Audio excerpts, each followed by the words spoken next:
എന്താ? മണപ്പള്ളി മാധവൻ നമ്പ്യാരുടെ ചിതാഭസ്മം ഈ പുഴയിൽ ഒഴുക്കാൻ ഞങ്ങൾ അനുവദിക്കില്ല.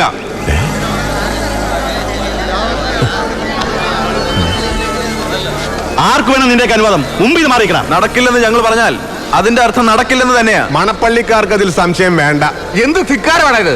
ഭാരതപ്പുഴ എന്താ നിന്റെ തറവാട് സ്വത്താ? മണപ്പള്ളി മാധവൻ നമ്പ്യാർ എന്ന് പറഞ്ഞാൽ ആരാന്നാടാ നിന്റെ ഒക്കെ വിചാരം? മഹാത്മാഗാന്ധി എന്ന് കേട്ടിട്ടുണ്ട്, അതിലും വലിയ ആളല്ലല്ലോ. ഭാസ്കര, നിന്റെ അനിയനല്ലടാ ഇവൻ. എടാ അടിച്ചതല്ല വീട്ടിൽ മതി, ഇവിടെ വേണ്ട. എവിടെയോ പോലീസുകാര് പിടിച്ചു മാറ്റാൻ പറയും. Sudheeran sir Kannur S P അല്ലേ? ഇവിടെ ഒഫീഷ്യൽ പവർ ഒന്നുമില്ലല്ലോ. എന്റെ അച്ഛന്റെ ചിതാഭസ്മം ഈ പുഴയിൽ ഒഴുക്കാൻ എനിക്ക് ഒരുത്തന്റെ അനുവാദം ആവശ്യമില്ല. തടയാനങ്ങ ശ്രമിച്ചാൽ തടയാൻ ശ്രമിക്കുകയല്ല, തടഞ്ഞിരിക്കും. മണപ്പള്ളി മാധവൻ നമ്പ്യാർ ഈ നാടിന് വേണ്ടി എന്ത് ത്യാഗം ചെയ്തിട്ടാ ഈ എഴുന്നള്ളിപ്പും രഘുപതി രാഘവപാടി ഭജനയും? വള്ളുവ നാട്ടിൽ കോൺഗ്രസ് പ്രസ്ഥാനം പിറവി കൊള്ളുന്ന കാലത്ത് ബ്രിട്ടീഷ് പോലീസിന്റെ ഏറാമൂളിയായിരുന്നു അയാള്. ചാരൻ, ഒറ്റുകാരൻ, കോൺഗ്രസ് പ്രവർത്തകരെ തെരഞ്ഞുപിടിച്ച് തല്ലിച്ചതയ്ക്കുന്ന പോലീസ് സംഘത്തിന്റെ വഴികാട്ടി. പിന്നീട് കതറിട്ട് നേതാവായി. നാറിയ രാഷ്ട്രീയ കളികൾ കൊണ്ട് കോടികൾ സമ്പാദിച്ച അഴിമതിക്കാരൻ. ഇപ്പൊ മരിച്ചപ്പോ കേരള രാഷ്ട്രീയത്തിലെ ഭീഷ്മാചാര്യൻ എന്നൊരു തലപ്പേരും. ശകുനി എന്നാണ് പേര് വിളിക്കുന്നത്. കേരള രാഷ്ട്രീയത്തിലെ ശകുനി ആചാര്യൻ.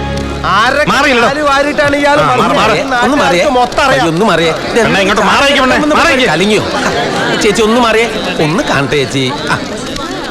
സാറോ താനൊക്കെ എവിടെ പോയി കിടക്കുകയായിരുന്നോ? സാർ, നമ്മുടെ മുനിസിപ്പൽ കോർട്ടിൽ പട്ടി കയറി, ഞാൻ കള്ളനെ കൊണ്ട് മണപ്പിച്ചു.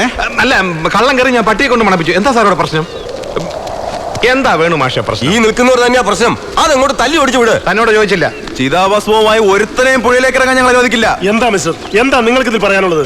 അവരിങ്ങനെ സ്റ്റേനായിട്ട് പറയുമ്പോ നമ്മൾ എന്ത് ചെയ്യാനാ? അപ്പോ ഞങ്ങൾ തിരിച്ചു പോണമായിരിക്കും. അപ്പൊ ഞങ്ങളുടെ ജോലി കുറയും, ഞങ്ങൾക്ക് ഞങ്ങളുടെ പാട്ടിന് പോവുകയും ചെയ്യാം. തനിക്ക് വന്ന പോലെ പോവാം. ഇത് ഞങ്ങൾ കൈകാര്യം ചെയ്തോളാം. ഭാസ്കര, ഒരു സംഘർഷം ഒഴിവാക്കുന്നതല്ലേ നല്ലത്? താൻ തന്നെ പാട്ടിന് പോടോ. എന്നാ പിന്നെ വാസുദേവ, നിന്റെ പിള്ളേരെയും കൂടെ വിളിക്ക്. എല്ലാരും വരണടാ. നിൽക്കട്ടെ. കയ്യൂക്കിന്റെ ബലത്തിലാണ് മുന്നോട്ട് പോകാൻ ഉദ്ദേശിക്കുന്നതെങ്കിൽ ഞങ്ങൾക്കൊരാളോടൊന്ന് സംസാരിക്കണം. ആരോ ഒരുത്തൻ നിന്റെയൊക്കെ പിന്നിലുണ്ടെന്ന് ഊഹിച്ചിരുന്നു. എവിടെയാ വിളിക്കേ? വിളിക്കാലോ, പക്ഷെ ആ വിശ്വരൂപം കണ്ട് ഞെട്ടരുത്. അതേതാടാ ആ അവതാരം? അവതാരപ്പിറവികളുടെ മുഴുവൻ രൗദ്രഭാവം ആവാഹിച്ച ഈ മൂർത്തിക്ക് ഇപ്പൊ പേര് നരസിംഹ എന്നാണ്. കാണ്.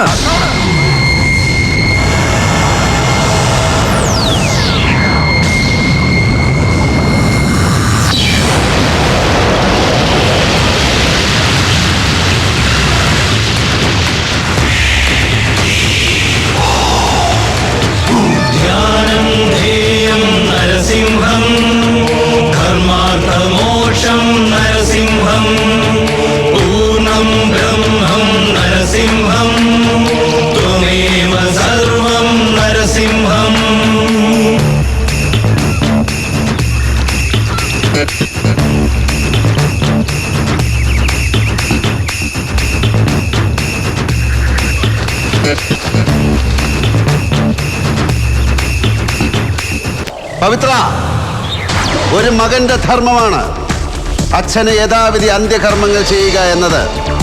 പക്ഷെ മണപ്പള്ളി മാധവൻ നമ്പ്യാർ എന്ന മഹാഭാവിയും സർവോപരി നാറിയുമായിരുന്ന നിന്റെ തന്തയുടെ എല്ലിൻ പൊടിയും മാംസം കത്തിയ ചാരവും പവിത്രയായ ഈ നദിയിൽ വീഴരുത്. അത് കളങ്കപ്പെട്ടു പോവും. ഒരു പിടി പുണ്യാത്മാക്കളുടെ ശേഷക്രിയ ഏറ്റുവാങ്ങിയ ഈ മണൽത്തിട്ട മാധവൻ നമ്പ്യാർക്ക് ഇനി ജന്മങ്ങൾ പലത് ജനിച്ച് മരിച്ചാലും തീണ്ടാപ്പാടകലെയാണ്. അതുകൊണ്ട് പോയി വീടിന്റെ കന്നിക്കോണിലുള്ള തെങ്ങിന് തടം വെട്ടി ഈ ചരതിലിട്ട് മൂട്. പോടാ, പോ മോനെ ദിനേശ. നീ പകപോക്കുകയാണല്ലേടാ. ചത്ത് ദഹിച്ച് തീർന്നു പോയതിനോട് പകയല്ല, അറപ്പാണ് എനിക്ക്. എൻ്റെ ജീവിതം, നിരപരാധിയായ എൻ്റെ ജീവിതം, അതിലെ വെളിച്ചം തല്ലിക്കെടുത്തി 6 വർഷം സെൻട്രൽ ജയിലിലെ ഇരുട്ടിലേക്ക് നിസ്സാരമായി എന്നെ വലിച്ചെറിഞ്ഞ നിന്റെ തന്തയെ നെഞ്ച് കീറിപ്പൊളിച്ച് ചോര കുടിക്കുന്ന ഒരു സ്വപ്നം എനിക്കുണ്ടായിരുന്നു. 6 വർഷം എന്നെ ജീവിക്കാൻ പ്രേരിപ്പിച്ച സ്വപ്നം. പക്ഷെ കാലം അയാളെ ഈ മൺകുടത്തിലാക്കി എൻ്റെ മുന്നിൽ കൊണ്ടുവന്ന് വെച്ചു. പുറം കാലുയർത്തി തൊഴിച്ച് തെറിപ്പിക്കും ഞാനത്. അതിനു മുമ്പ് നീ പോ. പവിത്ര, ഇന്ദുചൂടൻ ഇന്നൊരു വ്യക്തിയല്ല, നീ കണ്ടോ?